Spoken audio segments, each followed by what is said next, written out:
Now, the next in our series on the challenge of ending the AIDS epidemic. Earlier, we visited Russia and looked at the difficulties that nation is having with its epidemic. Tonight, with support again from the Pulitzer Center, we travel to Nigeria, a nation that is just 2% of the world's population, but accounts for almost a quarter of all HIV-positive babies. William Brangham and producer Jason Kane report how one innovative program is showing some real promise. The rhythm of Sunday morning in central Nigeria is slow and steady. Close to 1,000 people pack into St. Vincent de Paul Church in Benue State, outside the town of Ali-Ade, singing, praying, offering thanks.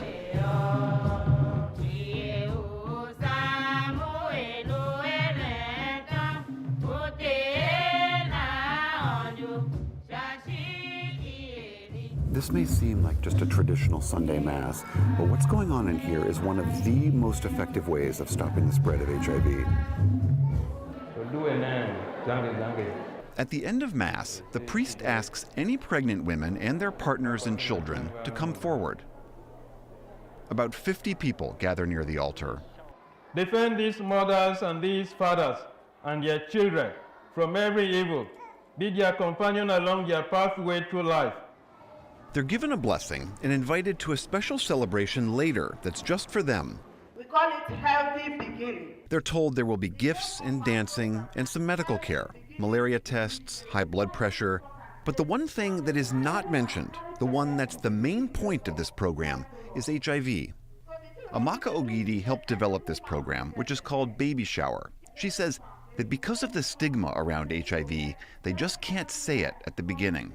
Do you think if the priest got up there and said, "We will give you HIV testing," do you think anyone would stand up? Maybe one or two, but of course, if they stand up and they are coming, others will, why is he going for baby shower? It may not be for the test, that means he must have been living a very dubious life. But when you come to the main shower now, you will get the full detail. And that's by design? That's by design. It's no mistake. It's purposely planned. After Mass, the pregnant women and their partners are weighed and measured and screened for various conditions, things like hypertension and hepatitis B, which are also real problems in Nigeria.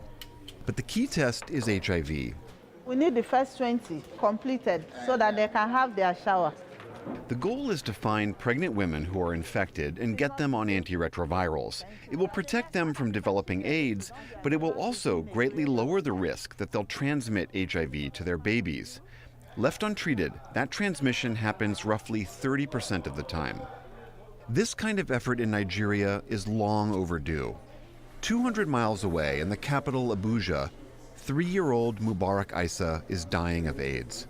His mother already died. In 2016, roughly 24,000 children died of AIDS-related causes in Nigeria. 12-year-old Yusuf Adamu is also very sick. He too lost his mother to AIDS. In Nigeria, roughly 37,000 children were newly infected in 2016. Over 250,000 are living with the virus. The sorest thumb here, the biggest problem, is mother-to-child transmission because it's so easy to stop, relatively speaking. We traveled to Nigeria with John Cohen. He's a reporter for Science Magazine who's covered HIV/AIDS around the world, and he was our partner on this series. Cohen says that when antiretroviral drugs proved their worth in the mid to late 90s, the world's wealthiest countries pooled their money to help beat back the epidemic.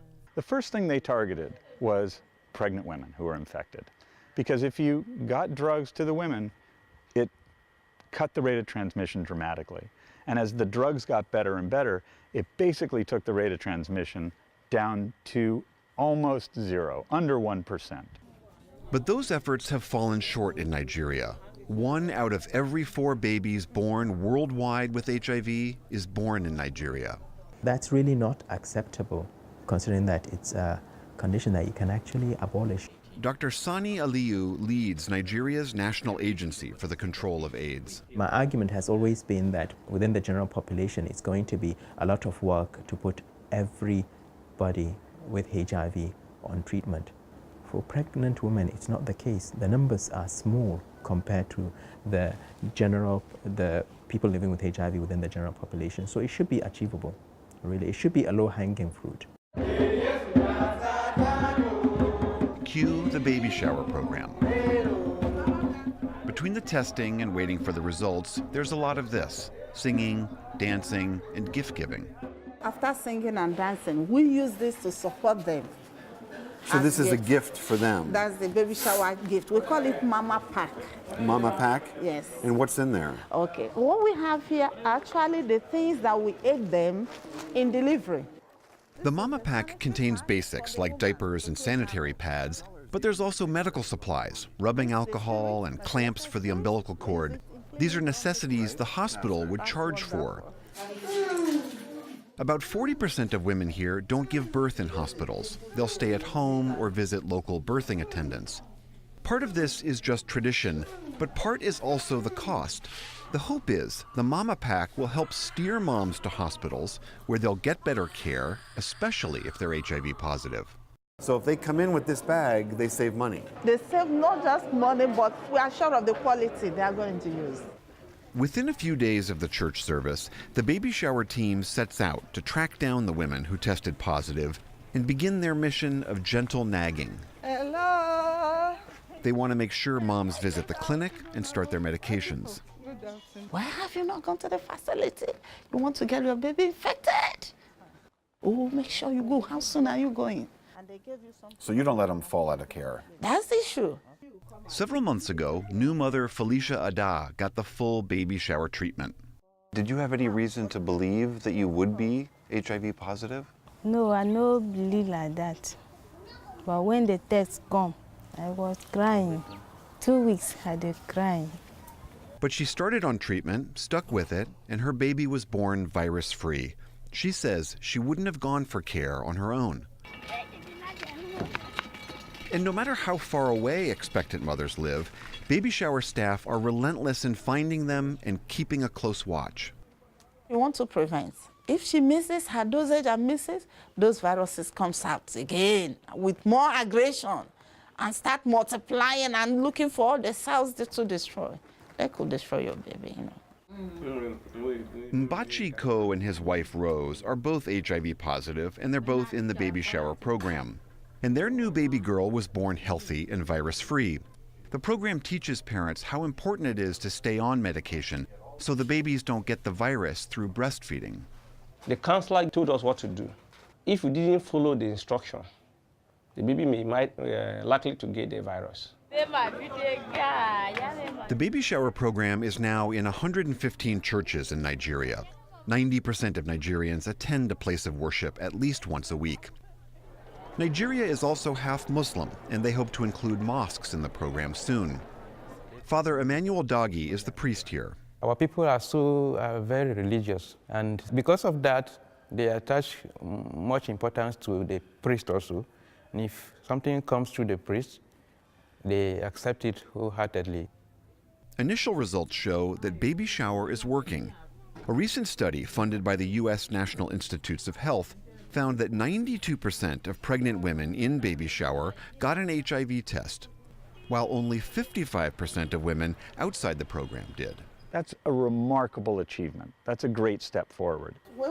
The single biggest problem is people don't know their status. They don't know whether they're infected. If you don't know you're infected, you're not going to get treatment. And if they can capture 92% of the women to learn their status, that gets into the zone of really driving transmission toward elimination. They're now looking at whether the program dramatically cuts mother-to-child transmission. Baby shower, I just love it. I told somebody that it sprays like perfume. You can spray it here. Somebody else somewhere, So what is that? And comes looking for what it is. The perfume is spreading. With baby shower, it's producing some amazing results. 6 weeks after the babies are born, families are called back to church for what's known as baby reception. There are follow-up tests and some lessons reinforced. But above all, they celebrate a healthy birth and what they hope will be a turning point for their country, a generation born free of HIV. For the PBS NewsHour, I'm William Brangham in Benue State, Nigeria.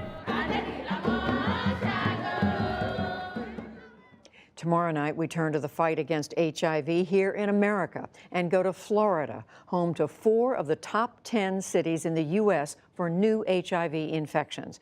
Our partners at Science Magazine have all of John Cohen's reporting from this series in their current issue and online. You can find a link to that and to all our broadcast pieces on our website. That's pbs.org/newshour.